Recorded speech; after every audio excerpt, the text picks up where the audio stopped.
Well, first of all, Xavier, nice to see you Good again. to see you. How you been? I've been great. How have you been? I've been good. I've been good. Just kind of getting through, getting ready for the show to launch, and it's been wild. It's been wild, and also like the premiere, the press around it. Like it's been interesting. It's been interesting because I was with CBS, now I'm with NBC, so it's been interesting to see just kind of how NBC runs things. Yeah. Well, what I do know about you is that you are picky when it comes to opportunities. Like you think a lot about like what it is. And I'm curious what made you say yes to this, especially because it's like a brand new game as well. So you don't really know the mechanics yet. Yeah, I honestly I kind of like doing brand new games. I mean, of the four shows that I've done, three of them have been like the first version of it, I guess. Like even the Yeah. Challenge USA, it was season one of the Challenge USA. Reindeer Games was the first of its kind. Now it's the first. I like that because like when they're, it makes it more challenging. One, as a game player, it forces you to kind of elevate your game. Like either you go be able to figure it out or you won't. And I kind of like that. Whereas like with Big Brother, I already had several years of precedent to kind of figure out what I needed to do to probably to increase the odds I could successfully navigate the game. But this show, the concept itself is kind of what drew me to it. It seemed like a concept that mixed a couple of different shows and then kind Hmm. of brought them all together in this very unique kind of reality competition setting. And it's something that hasn't been done before. It's something that I haven't seen before, and so that intrigued me. That piqued my interest. Yeah. And yeah, and so I was like, all right, let's see what this is about. I met with the producers. They told me a little bit more about the concept, and I was like, yeah, I think the concept as like in and of itself, I found intriguing enough to be like, all right, let's see what this is about. Let's maybe give it a shot. Yeah. And it's the same production team as the traders, right? So you know they Yeah, know what they're doing. yeah. Same production team as the Trader. Same production team as the Circle. So I knew, they definitely know what they're doing. So I'm curious to see how they're able to make this new project kind of come to life. Yeah.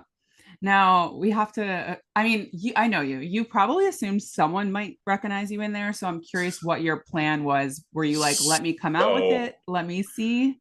So no, originally my game plan was to not say anything. Like I was hoping to maybe approach it similar to Big Brother because like for me, when I was on Reindeer Games and like Brittany didn't know who I was, like, she's in the Big Brother world. So I was like, okay, it's very possible that people might not have any idea who I am, which if they don't know who I am, I think that's very beneficial for me.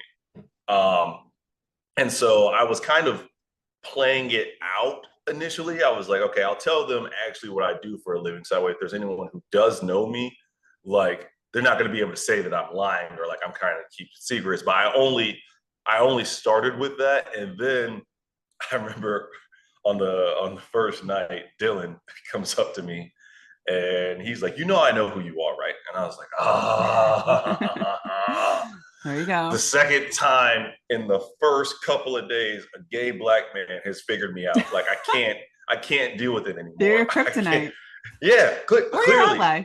clearly. But yeah, usually they're an ally. But like, So with him telling me that night one, I was stirring on it all night and trying to figure out like, okay, at this point, do I trust that he's going to keep it a secret, which he may, but him knowing means there could very well be other people here who know and just aren't saying anything to me. And we have an anonymous chat mode, which means Mhm. like I could get in there and someone could put me on blast and I could maybe think it's Dylan and it's actually someone who just hasn't said anything yet. And then my whole game is blown up because I didn't get ahead of it. So once I found out that, I was like, all right, I need to kind of get ahead of it and tell everybody my past, and that way I control the narrative as opposed to someone else trying to spin something about what they've seen and then me trying to play catch up. Yep. That But was yeah, doing that, I was like, oh gosh, either they're going to get rid of me or I can do well enough socially to where they might view it more as an asset than a threat. right. Did you, obviously, as someone who's been on TV, did you go in thinking, okay, I'm probably not the only person here who's been on TV before, or were you not sure? Wasn't sure. The producers really weren't giving much up about Yeah, yeah. who this cast was comprised of. They kept saying it was a good cast, but didn't really say who else was there. And when I got there, I didn't recognize anybody else. And so I was like, okay, maybe it's just like a bunch of people that I don't really know, or people who are like have their own sense of notoriety in other realms that I'm just not familiar with. Which turns out that was the case with like Andy King, Robbie, Marcel, and then obviously Nina. Mm-hmm. But I had never actually met Nina before. But But you Nina knew who had met. Sandra was, right? Oh, of course I knew who Sandra was, but I didn't know Sandra had a daughter. Yeah. So I didn't know that. But Nina, I know, has met other cookout members, and Stop. so Really? yeah, so Nina knew of the cookout for sure. Like I don't know, Oh. her and I had never met prior to the show, but she had met like I think she had met like maybe Hannah, or I know Mm, for a fact she had met other cookout members. I think at like Hearts of Reality. right. Okay. And so she definitely knew of the cookout. I just don't think she ever fully knew who I was, but she knew of me. Does that make sense? That's so interesting. Yeah, I thought then she would be more wary of you. I don't know. Uh, I'm surprised. Not yet, at I, least not in the first three episodes. yeah, I think so. When you kind of walk into the game, and let's say your reputation may precede you, and it might be something that people find threatening. Your goal, I've learned this at this point in my career that like there's not really much I can do to kind of like stop that voice in the back of people's head from like viewing me as a threat. Like there's really not much I can do. But what I can do is maybe try to show people or give people incentives to keep me around that just kind of make them go like, shh, we'll deal Well, with it's you at a working later so date. far. It's working so far. It's going well. I was surprised that first night not being put at risk because that was going to tell me like how I was doing socially. Yeah. Um, and then at the kind of ball spinning competition, I was like, okay, if I get sabotaged, that lets me know that people are viewing me as a threat. But if I don't get sabotaged, then like again, that tells me how I'm doing socially. And so when I didn't get put at risk the first two nights and I didn't get sabotaged in the competition, I was like, okay, Doing this pretty means well. like this means my social game is as abysmal as everyone says. Oh. So, but Oh, yeah, so like I put it out there, but I kept trying like every single argument that can be made for why you would keep a big threat around. I was making to people and then some. Like, hey, even though I'm a huge threat, like if you're put at risk, you're gonna want me to be next to you because I'm someone who you have a fighting chance against. oh, Or hey, interesting. if we're adding money to the pot, I've done a lot of these types of competitions. I'm a good asset to help put more money in your pocket. Yeah. So So who, basically, like, go ahead. no, who did you see as those threats that you wanted to keep sort of close? Nina, Jack, Robbie. Yeah, Those I are would those pick are those. out the gate. Those three were people that I was like, you're all like Robbie is absolutely brilliant. Like probably one She's of the smartest smart. people, if not the smartest person on the cast. Like she's absolutely brilliant. Nina and Jack. So like to me, there are two types of threats. You have the obvious threats, and then like the threats that no one really is given the appreciation that they deserve. So Robbie and I felt like were kind of obvious threats. Like Hmm. Robbie had shown that she's very smart. She was already on people's radar. Like Robbie's an obvious threat. I've won a show previously. I'm an obvious threat, and with obvious threats, it's like if you let them get to the end, you're going to look stupid. But at the same time, you want to keep them around because they can be a shield for you. Yep. The lesser known threats would be a Jack and Nina. These are people that like get along with everyone socially, and people don't quite recognize that they're actually playing the game. Um, and that's where I would put Jack and Nina. I think they were huge threats. I think they did well socially. I think they thought the game very well, and I felt like they weren't on anybody's radar, so to Yep. speak. Um, and so people who aren't familiar with the game might not clock that Jack and Nina are probably a bigger threat than me and Robbie because everyone's looking at me or Robbie, or at least Robbie, and then at some point, I'm sure it's probably going to click for them that they should get rid of me. um, or if they don't, that's fine We'll with me. see. But with Wait, Jack and Nina, Jack and I Nina. beat very Yeah. early that like, yeah, I was like, no one's really looking at them. And I don't think that they realize that they should be. Hmm. And so for me, I was like, I want to definitely keep them close because if no one's looking at them, that means their social capital in the house is probably strong. But also, they're smart gamers. They're going to know at some point you got to get rid of me. But if I can establish good relationships with them, maybe they won't. Maybe I can help them kind of take that voice and just put it in their back pocket. Well, let's talk about that because I had thought, I was like, how do alliances fit into this game? Is it part of the game? Is it not? And you sort of were the first one, it seems at least, to bring Yeah. up an alliance. And I mean, shocker, if people know the cookout, you should know that Xavier likes alliances. So what was your plan there when it came to working with people and maybe getting a group together? So part of it was trying to figure out how to gain power with the anonymous mode. Yep. So I think there are two effective strategies to win the anonymous mode, and both have kind of their pitfalls. So one strategy is outside of the realm. You get super close and personal with, let's say, like one person.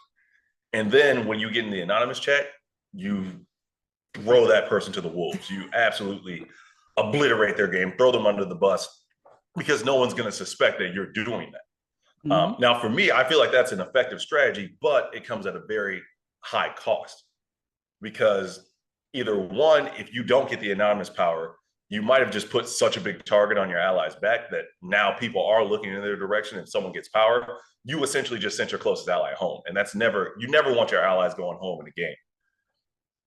So that's like one school of thought, which can be effective, but I didn't like that one as much because I felt like it was too risky. Like, I don't want my allies going home. Yep. And then the school of thought, which is what I kind of came up with, is that you can get a group of people and then use those numbers to kind of control the votes. So I believe the initial alliance was myself, Robbie, Christopher, Jack, and Nina. Mm-hmm. For me, that was an ideal group. Very Threats. good game players, very good game players, very smart. And Christopher was like one person in the game that I just felt like unequivocally wasn't going to touch me.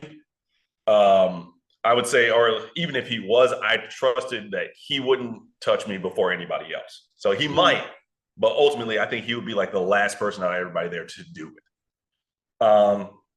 And so I figured out, I was like, okay, with the anonymous mode, there's a certain number of votes that are going to happen. There's a certain number of votes that have to be cast.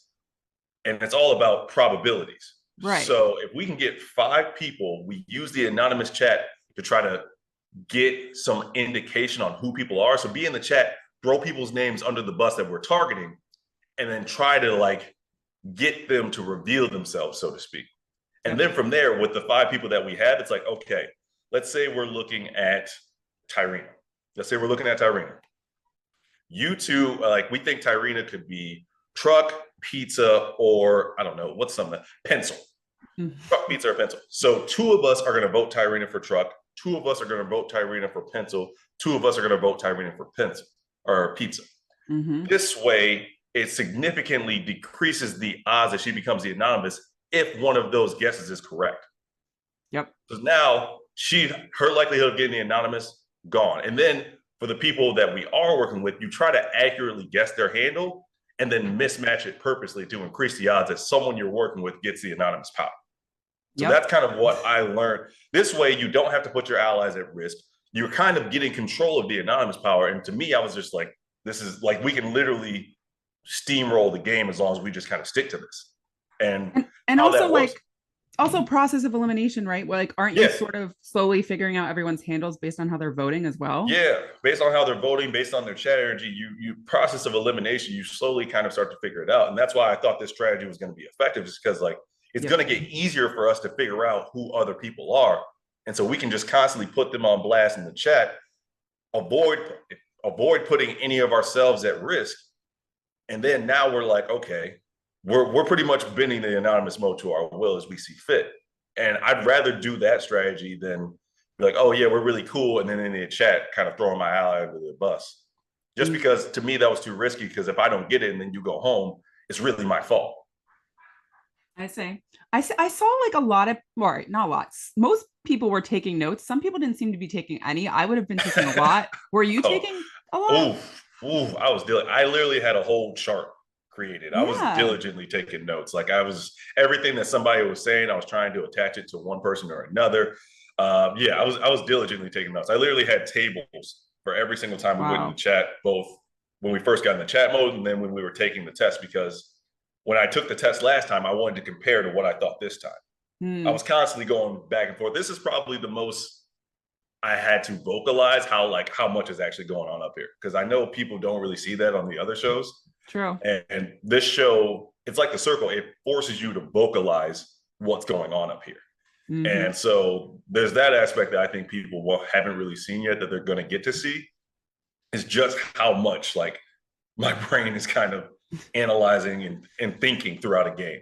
I Yeah, also think people will see more of my personality this time around. I think I, so. I think it comes out a little bit more this time around because I was just like, I don't care anymore. Did you pick your handle, Fish? Like, was that you picking it, or did the Yeah, producer yeah. pick? I wanted fish because there's nothing that so the handles that I saw up there that like I probably would have assimilated with more. I felt like that would have been too obvious. Yeah, But then to get something that's like completely not like me, like if I would have picked I don't know, let's say there was like the nail file emoji or something like that, and then I picked that. I feel like that would have been very much not me to where it could have been obvious. So for me, going somewhere in the middle would keep mm-hmm. people off of my scent. And like there's not really like, and also I didn't want to be able to get caught up in everyday conversation. Like I didn't want to be able to be out and talking about my everyday life and then like secretly I love to fish and then all of a sudden it's like people can like put that together. You know what I'm saying? Like Got it. I wanted to be able to talk in my everyday life freely without saying something that might give people an indication of what my handle could be. Smart. What was with Robbie? Was it a double bluff with her picking dice? So I think I was like, I what are you think again, doing? I think with Robbie picking dice, it was like that reverse psychology route Right. where it's like it's so obvious that like no one might think of it. But then again, Robbie never told any of us that she was a professional poker player. True. So Okay. no one would have reason to think that she would be dice based off of her professional past.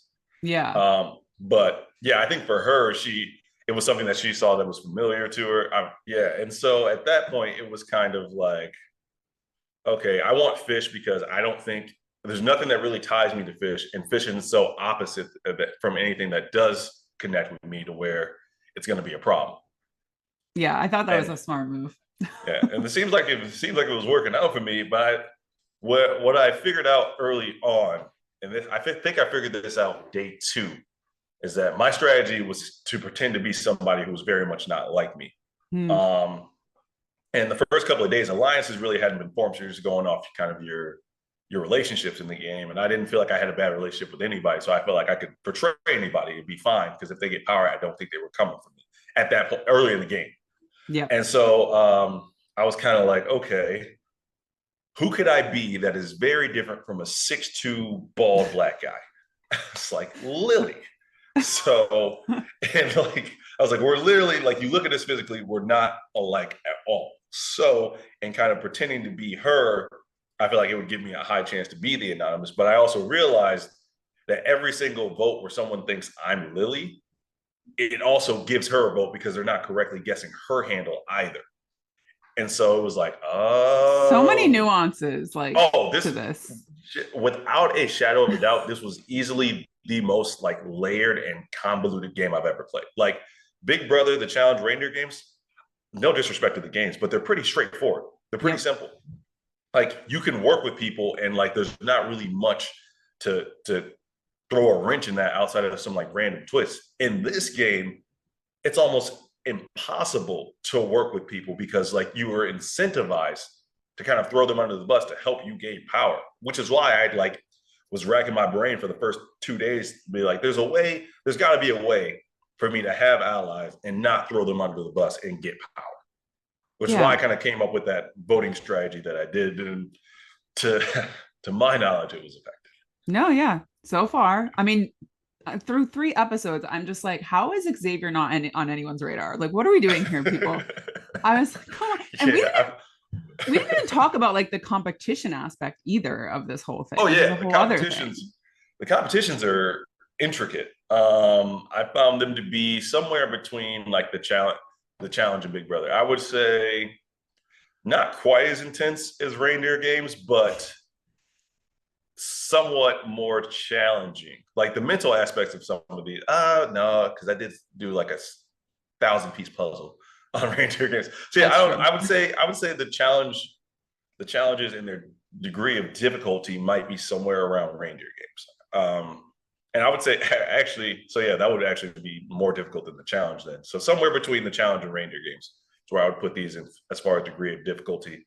But they're also different because like you kind of want everyone to do well. Like obviously you want to Because win you and get want safety. money. Yeah. Yeah. So like obviously you want to do the best and get safety, but like you also want other people to not suck because like you want more money in the pot or as much money in the pot as possible. Hmm. So it's yeah, like I said, this was easily probably the most socially strategically challenging game I've probably played by far because it's just there's so many nuanced layers to it that like it makes it hard for someone to just kind of navigate the game. Like either you have to get the anonymous all the time or you have to be okay with like never getting the anonymous. Like it's oh yeah, it was tough. And then you just don't want your name out there because once you have one vote, No, you have no, you're and see that vulnerable. that's where I got back to like or that's where I would go back to like I didn't want to put my allies at risk because again I might be putting a target on their back that they might not have had, and so Hmm. in me trying to get the anonymous power, like if it doesn't work, I just put a huge target on my allies back, and like now we're gonna have to backtrack, or I'm gonna have to double down even harder to make sure that people really don't think it's me, and that just I don't know I don't like really going I try if there's a way for me not to go against my allies, I'm going to choose that route, even if it's the more difficult I just don't know how your brain would shut off filming this show because it's just like route. nonstop some other scenario. I mean, It Big doesn't. Brother is like that too, but slower. Yeah, it doesn't really shut off, but like that's not really anything new to me. Like my brain Yeah. never really shuts off in these games. Like it's constantly at work, constantly trying to figure things out, which is why like people will see me like pacing. If I'm pacing, I would say if I'm pacing, you better just hope you're on like the right side of that pacing. Like, because if I'm pacing, that means I'm figuring something out. It's just a matter Right. of like how I'm going to make it all work, and Yeah. like who is it going to work for, who is it going to work against. Yep. And most of the time, like if people haven't caught on by now, like I usually maintain my allegiances to whoever are like the first people to make deals with me. Like Mm. if you come up to me, like in Big Brother, the first deal I ever made was Derek Frazier. He came up to me, said final two, day one, and look at Yep. what happened. And then after that, the first big group that like I kind of made an alliance, not an alliance, I was just assigned, was the cookout. And Yep. you know, from there, that was my focus on reindeer games. It was Danielle, Taylor, and Josh. Stuck with them for as long as I could. Um, Challenge USA was Big Brother. It was like to the extent that I can rock with everybody, I'm going to. So it's just like that's usually my MO. Like the first people come up to me and say, "Hey, we got your back." I'm usually like, "All right, let's make it happen." Yep. We definitely got to see your personality a little bit more. I agree. And then when you were talking to Danny, I was like Ooh. getting Big Brother. I was like, he's talking like he's talking to Big Brother. It's fun. I don't like Um, Danny. I'm gonna be honest. I don't like Danny. I think Danny's a piece of shit. To be honest, I think Danny. I think I don't know if they'll show it, but I'm pretty sure I tell Danny I hope she meets like a nice MacBook or a Dell, and you know gets her maybe heart they go broken. out. Yeah, I hope she gets a virus. I hope they give her some malware that fucks all of her softwares up. Like I don't like Danny. I don't like Danny at all. I never have, never will. Because Oh shit. Danny, I feel like Danny was designed just to make my life miserable. And I Yeah. didn't like that. So I'm gonna talk. I think that's She's I've targeting you. never I wouldn't say I've never had a beef on the show before, but Danny is probably my biggest beef. It's Danny, and then like right below Danny is Santa. Mm. Santa. Yeah. F Yeah. those kids. Yeah, pretty much. The hideouts were cool because they're similar to confessionals, but like you said, I feel like we got to see just more of your thought process. Mm-hmm. Um, what were you seeing the first three episodes looking back? Like, how did you sort of react to everyone else? Like, for example, Jack and how he was playing. Were you kind of tracking who you think the anonymous was the whole time? When you're in the house, you're trying to get an idea of who you think the anonymous people are. Mm-hmm. Just because that can give you an indication of like, okay, not only because there's two aspects of the game. In real world, you're able to track who's doing well socially. These are like who is no one really saying their name, who are people all just getting along with. Like you can do that in real time, but in the anonymous mode, it's like who's able to be someone out here and then just kind of flip it in the chat and be someone completely different. Which like I was able to do that as Fish, and like I feel like I was like okay because with every single anonymous test there were always rankings, so you got to see how where you placed out of like the 12. Yep. Um, and so for me, I kept placing very high the first two nights I was like top five both nights. I think I was third and fourth or fourth and third, something like that. That told me I was like, okay, someone's doing just a little bit more than me. Or actually, by night two, I realized like, oh dang, Lily probably was really high those first two nights as well. I think it was like her and I were both top five, which meant I was doing well in portraying her, but that also meant like I'm giving her a ton of votes. Um, and so I was like, okay, it was like maybe it's me and Lily, or maybe Lily's been the anonymous. And then I was like, well, I don't think anyone's correctly guessed Tyrena because everyone thought Dice was Tyrena, but I was like, if Dice isn't Tyrena, we're all saying Tyrena's Dice. So that means she's probably doing pretty well in the rankings too. And then I couldn't figure out, there were a couple of people that were like kind of wild cards. I feel like Andy was easy. Nina, I couldn't quite figure out exactly what handle she was. So I was like, maybe it was Nina.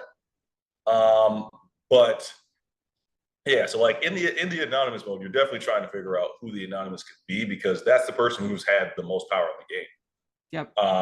And so like whoever gets the anonymous, like this is where, in my opinion, this might make the fans mad, but like this game was far more challenging than Big Brother because it's like you have an anonymous HOH, and that whoever that anonymous HOH is, that person determines who from anybody that's nominated goes home. Like there's no voting.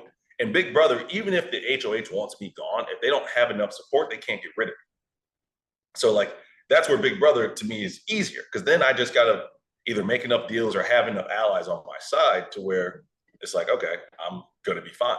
But here, if the wrong person gets power, you're done. Like there's literally nothing you can do. Yep. And so yeah, like I'm I said, excited.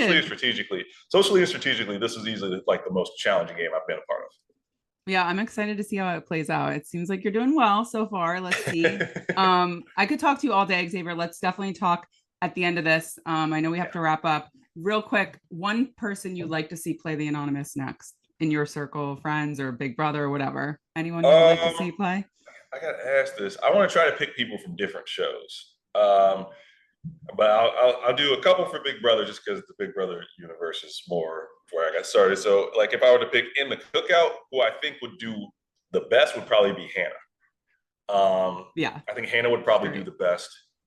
And Big Brother as a whole, if he could get back to like his season 14 self, I think Ian Terry would be dangerous. I think Ian Terry would be very dangerous. I can see that. Let me see who else. I think Tyler Crispin would probably do well. And I'll leave it at those for Big Brother. Those are good picks.